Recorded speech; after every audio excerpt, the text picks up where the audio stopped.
She posted our private argument on social media, asking her followers, "Am I right, or is he crazy?" I voted "You're right" in the poll. Then I posted the receipts in the comments. The silence from her end was deafening. I, 31 male, thought Brooke 29 and I had something real. 2 years together, engaged for 3 months. Wedding planning was in full swing. Then last Thursday happened. Started with a simple disagreement. She wanted to invite her friend, Trent, to the wedding.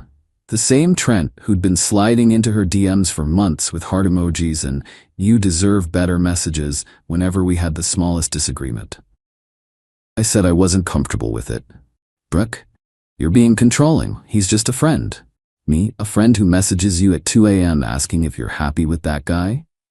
You went through my phone?" "Me, you left it open on the counter with his message notification showing." She stormed off to the bedroom. Whatever, thought we'd talk it out later like adults. Nope. 20 minutes later, my phone starts blowing up. Friends texting, "Dude, you seeing this? Check Instagram." There it is. A whole story post with screenshots of our texts, selectively edited of course, titled "When Your Fiancé Shows His True Colors." The post, "Ladies, I need your honest opinion. My fiancé just told me I can't invite my childhood friend to our wedding because he's uncomfortable. This friend has been there for me through everything. Am I crazy for thinking this is controlling behavior? Vote below."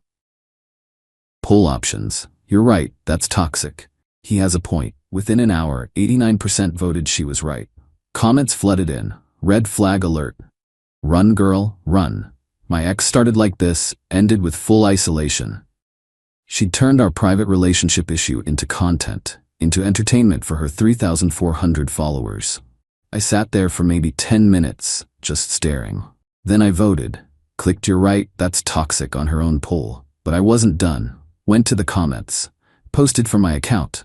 "Hey everyone, fiancé here. Since we're sharing, here's the full context Brooke left out." Attach screenshots. Trent's 2 a.m. message, "You up? Just thinking about you. You deserve someone who appreciates you." Her reply, "Thanks babe, rough night with him again." Trent, "I'm always here for you. Always have been, you know that."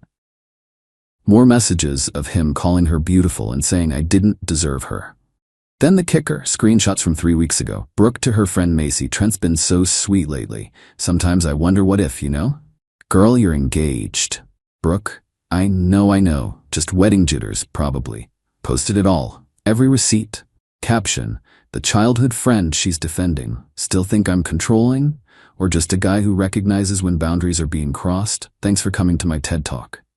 The comment section exploded. Her followers started changing their tune fast. Brooke called within minutes, screaming, "Take it down now." Me, why? We're sharing our relationship online now, right? Just adding context to your poll. This is different. This is private. Me, and our argument wasn't? You're embarrassing me. You literally asked 3,400 people if I was crazy. She hung up. Then the text started rolling in. "Brooke, if you don't delete that, I'm done." Already done. You ended us when you posted our business online. You're destroying my reputation. You destroyed our relationship for Instagram engagement. Update 1. Woke up Friday to chaos. Brooke had gone nuclear overnight. New post. The manipulation runs deep. He's now trying to turn everyone against me by twisting things. Classic narcissist behavior. I'm heartbroken, but I see clearly now. She blocked me on everything. But her best friend Jules, who never liked how Brooke treated me, sent me screenshots. But here's where Brooke messed up. She started lying. Actual, provable lies. Posted, "He's been controlling my social media for months. Made me block male friends." Really? I had screenshots of her Instagram following list from literally 2 days ago. 312 people she followed. At least 50 were dudes, including 3 ex-boyfriends. Posted that screenshot. Weird how I controlled her social media, but she still follows all these guys? She claimed, "He monitors my location 24/7. Posted a screenshot of her location sharing settings. She had mine on. I never had hers. Actually, she tracks me. I don't even have her location, but sure, I'm the controlling one. Then she made the fatal mistake. Posted, "He's threatening to leak intimate photos if I don't take down my posts." That's when I knew she'd lost it. We'd never even taken photos like that. She was straight up lying for sympathy. Time for the nuclear option. Created my own post. Not a story, a full grid post. Since my ex-fiancé wants to make our relationship public entertainment, let's be thorough. Swipe for receipts. Slide 1, her original post. Slide 2, the full text conversation she edited. Slide 3, Trent's thirsty messages. Slide 4, her responses encouraging him. Slide 5, her lie about me blocking people with proof. Slide 6, her lie about location tracking with proof. Slide 7, her claim about intimate photos. Slide 8, text from her to me from a month ago. We've never even taken pics like that. We should be more adventurous. Caption: when someone turns your relationship into content, lies for sympathy, and plays victim after getting caught emotionally cheating, maybe the real red flag was mine for not seeing this sooner. PSA: if your partner puts your private business on social media for votes, run. Also, Trent, she's all yours, bro. Good luck with that. Tagged her. Tagged Trent. Posted. The internet did its thing. Update 2, the fallout Saturday morning. Brooke's mom, Diane, called me. This woman who'd been calling me son for 2 years. Diane: what have you done to my daughter? Me: asked her not to invite a guy who's trying to sleep with her to our wedding. She turned it into social media drama. You've humiliated her publicly. She posted our argument online first. I just provided context. Take it down immediately. She's getting horrible messages. She wanted public opinion. She got it. You're ruining her influencer career. There it was, the real concern. Brooke had been trying to become a lifestyle influencer for years. Usually got maybe 100 likes per post. The drama posts? Thousands of interactions. She thought she'd found her angle. Relationship drama content. Me: her career? She works at Target, Diane. Instagram isn't a career when you buy half your followers. Oh yeah. Drop that bomb. I'd noticed months ago her follower count would jump by 500 overnight sometimes. Checked one of those audit sites, 47% fake followers. Diane hung up on me. But Brooke wasn't done with the manipulation. Saturday afternoon, she tried a new angle. Started posting about her mental health struggles and how this trauma was affecting her. Playing the mental health card for sympathy. One problem: I had screenshots from her private Instagram, her close friend's story that Jules kept sending me from that same morning. Her and her friends at brunch, laughing, mimosas. Caption: single girl summer loading. So traumatized she's at bottomless brunch 3 hours later? I didn't even have to post anything. Her own followers were catching the inconsistencies. Someone commented, "Girl, you were just posting from brunch looking happy AF?" She deleted it immediately, but screenshots were already spreading. Then Trent entered the chat. This absolute genius decided to DM me. "You need to back off, bro. Brooke doesn't need this stress. I'm looking out for her now." The audacity. I screenshot that and replied, "Looking out for her? Is that what you call trying to hook up with an engaged woman? Enjoy being the rebound guy until she finds her next relationship to destroy for content."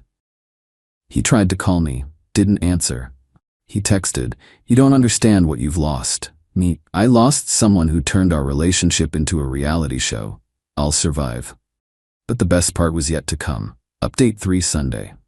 Brooke made a crucial error. She went on her friend's podcast to tell her truth. 45 minutes of her painting me as controlling, manipulative, and toxic. Said I was financially controlling because I managed our wedding budget spreadsheet. Said I was emotionally abusive for asking her not to discuss our sex life with her friends. Said I isolated her from people, meaning Trent. Here's the thing about podcasts, they're evidence. I sat down Sunday night and created the most comprehensive response. A Google Doc, called it The Truth, a Fact Check, and made it public. Section 1. Financial control? Screenshots of our budget where she had full access, her Venmo history showing she spent freely. The spreadsheet was her idea because she wanted to track everything. Screenshots of her texts. "You're so good with money. Can you handle the budget?" Section 2. Discussing our intimacy. Her literal Instagram post from 2 months ago, rating our sex life, that I'd asked her to delete. Her group chat discussing detailed things about me. My single text, "Please don't share our intimate details with your friends." Her response, "Stop being such a prude." Section 3. Isolation. Photos from the past month, her out with friends 12 times. Me, home alone in most of her stories those nights. Her girls' trips, 3 in the last 6 months. My controlling response to each. Have fun, babe. Section 4. The Trent timeline. Every flirty message over 6 months, her response is encouraging it, her telling friends she was keeping options open. The time she met him for coffee and told me she was at work, 15 pages. Receipts for everything. Posted the link everywhere. Her podcast appearance, comments, Twitter, Reddit, everywhere her drama had spread. The podcast host actually called me. Dude, is all this real? Me? Every screenshot, every date stamp, everything. Him? We might need to take the episode down. Me. That's on you, but the internet's already got copies. Monday morning came with beautiful karma. Update 4. Brooke's carefully crafted influencer image imploded in real time. Her follower count started dropping fast. Remember those fake followers? When real people started unfollowing, the ratio got obvious. Went from 3,400 to 2,100 in 2 days. Comments on old posts calling her out, her engagement rate tanked. But she still wasn't done. Monday afternoon, she tried the ultimate manipulation. Posted a photo of herself crying with the caption, "When you realize the person you loved was documenting everything to use against you, he was building a case from day one. I feel so violated." This actually got some sympathy until someone pointed out, "Girl, you posted private conversations first. He just responded with receipts to your lies." Then the real bomb dropped. Trent's girlfriend messaged me. Yeah, girlfriend. Of 2 years. Her. Is this your ex with my boyfriend? Sent her everything. Every message, every timestamp. Her. We lived together. He said he was helping an old friend through a tough time. Me, sorry you had to find out this way. Don't be. Thank you for posting those screenshots. I knew something was off. 20 minutes later, Brooke posted, "Some people can't handle seeing others happy and will destroy everything good in their life." Trent was getting kicked out of his girlfriend's apartment, and somehow I was the bad guy? Jules texted me. "She's at my place melting down. Trent just told her he can't be with her because his girlfriend found out. She's blaming you for ruining her backup plan." Backup plan? She really said that out loud. So Trent was never about friendship? She's been keeping him warm in case you two didn't work out. She didn't expect him to have a girlfriend, or for you to expose everything. Tuesday, the consequences hit professionally. Brooke had been using her influencer status to get free stuff from local businesses. A coffee shop, a boutique, a gym, all in exchange for exposure. The coffee shop owner DM'd me. "Is this the same girl who said she was a brand ambassador for us?" Me, yeah, that's her. Him, we gave her free coffee for a month for 2 posts. She posted once. Now I see she's a drama stirrer with fake followers. Thanks for the heads up. The gym was worse. She'd gotten a free membership claiming she had 10K engaged followers across platforms. They terminated her membership and asked her to pay back 3 months of fees. She tried damage control, posted about cancel culture and how women can't speak their truth without being attacked. Someone commented, "Your truth changed 3 times in 4 days." Wednesday morning, the final straw. Final update. It's been 2 weeks now. Here's where everyone ended up. Brooke deleted all her social media. Everything. Instagram, Twitter, TikTok. Complete digital disappearance. Before she did, she posted one final story, taking a break from toxic social media culture. "If you need me, you have my number." Nobody needed her. Trent tried to salvage his relationship, but his girlfriend kicked him out anyway. He showed up at Brooke's apartment, according to Jules, but she wouldn't even let him in. Told him he ruined everything by having a girlfriend. The cognitive dissonance was stunning.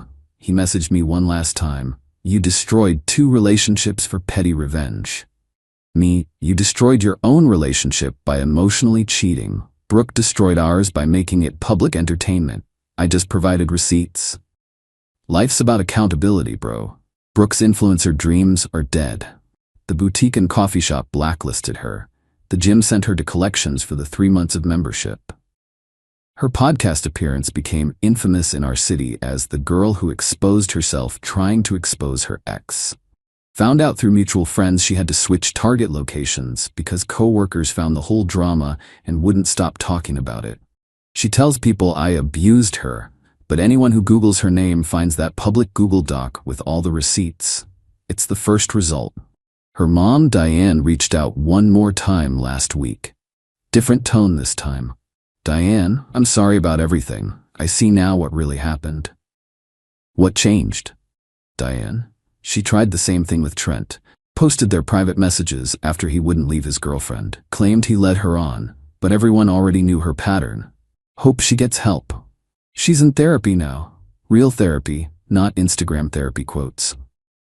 As for me, dodged a nuclear missile. Imagine if I'd married someone who thought our private life was content, who kept backup guys warm while wearing my ring, who lied as easily as breathing for sympathy and followers. The wedding vendors were incredibly understanding. Most had seen the drama unfold online. The venue owner actually refunded my entire deposit, saying, "Consider it a lucky escape fee." The photographer kept the deposit, but said he'd honor it for any future event. "When you find someone who doesn't need an audience," he said. Started therapy myself to process everything. Therapist said something that stuck. She turned your relationship into performance art. You just refuse to play a character anymore. Dating? Not yet. Trust issues need work. But I learned valuable lessons. 1. If someone posts your private business online, they're telling you who they are. 2. People who keep backup options aren't ready for commitment. 3. Fake followers usually mean fake personality too. 4. When someone says everyone else is toxic, they're usually the poison. The best response to public manipulation isn't anger. It's truth. Document everything, not for revenge but for protection. When someone tries to gaslight you publicly, receipts are your best friend. Brooke wanted to be Instagram famous. She got her wish, just not how she imagined. She's now a cautionary tale in our city about what happens when you turn your relationship into content. Last I heard, she moved back with her parents, still banned from social media, self-imposed but probably wise. Working at a Target 2 towns over. Trent occasionally texts her but she doesn't respond. Guess he's not attractive without the forbidden element. Me? I'm good. Better than good. Free. Living in my apartment without worrying about what might become a post. Dating apps are hilarious now. Matched with someone who said, "Wait, are you the guy with the receipts?" That was legendary. Didn't work out with her, but at least she knew my boundaries from the start. Keep our business between us, or there won't be any business to keep. To anyone reading this dealing with similar, screenshot everything. Not to be petty, but to protect yourself. When someone shows you they value likes over love, believe them. And when they ask social media if they're right or if you're crazy, vote in their poll. Then show the receipts. Edit. For those asking, yes, the Google Doc is still up. No, I won't share the link. She's been through enough and I'm not trying to further destroy her. The point was never revenge, it was truth. Once the truth was out there, my job was done. Edit 2. Jules and I are not dating. Stop asking. She's a good friend who had my back when it mattered. That's it. Edit 3. Trent's ex-girlfriend is thriving. She started a fitness Instagram and uses the whole situation as a dodged-a-bullet transformation story. Good for her.